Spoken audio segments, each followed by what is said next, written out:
লক্ষ্য করে দেখেন সরকার সবার আগে জনগণ, যেমন সবার আগে বাংলাদেশ প্রধান তিনি সবার আগে জনগণের কথা বলছে, এবং জনগণের মধ্যেও যারা সবচেয়ে প্রান্তিক, সবচেয়ে নানাভাবে আর্থিক দিক থেকে দুর্বল অবস্থায় আছে, তাদেরকে সবার আগে বিবেচনা আনবেন।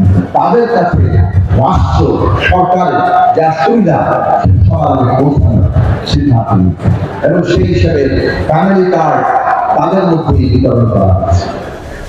এই 4 মাস এই ফ্যামিলি কার্ড 35,000 পরিবার পাবেন। 4 মাসের প্রস্তুতি চলবে।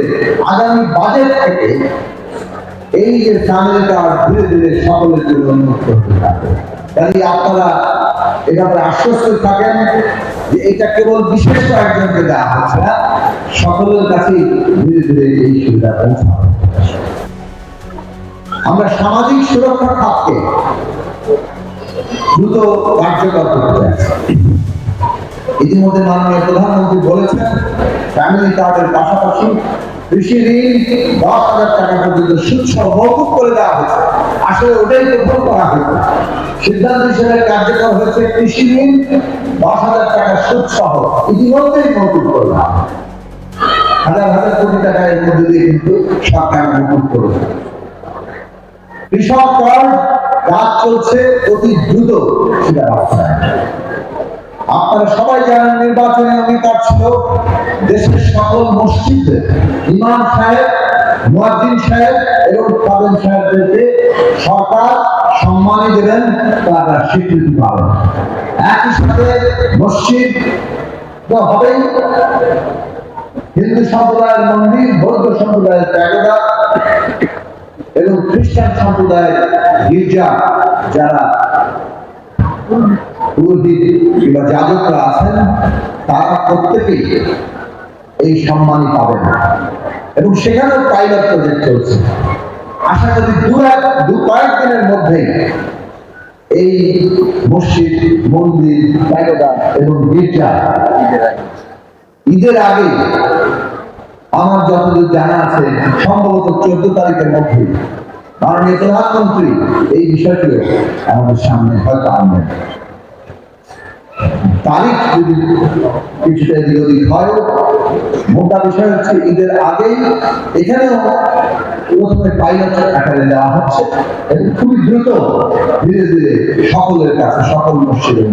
বাংলাদেশে এই প্রথমবারের মতো দেশের ইমাম সাহেবরা, ধর্মীয় প্রতিষ্ঠানগুলো যারা পরিচালনা করেন, তারা রাষ্ট্র কর্তৃক সম্মানিত হচ্ছেন আর্থিকভাবে, এবং তাদের সমস্ত রাষ্ট্রীয় সম্মান বিভিন্ন জায়গায় সভা সমাবেশ,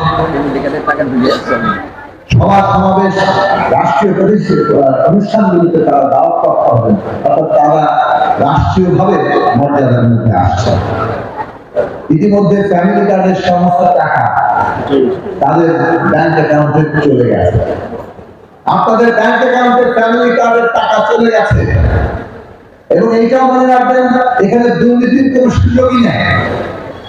এইটার যে নির্বাচন প্রক্রিয়া, সেই নির্বাচন প্রক্রিয়া যেহেতু আমরা ধীরে ধীরে পর্যায়ক্রমে সবার কাছে যাবে, কাজেই এখানে দুর্নীতির কোনো জায়গা নেই।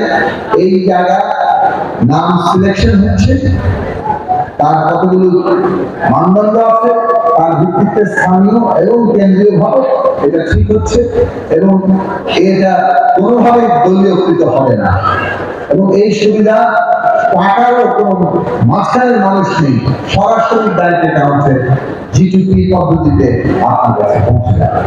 কিন্তু আমরা দেখছি একটি দল একজন উপদেষ্টার কথাকে সম্পূর্ণ বিকৃত করে পুরো নির্বাচনকে তারা নানাভাবে কালিমালিপ্ত করতে চাইছে।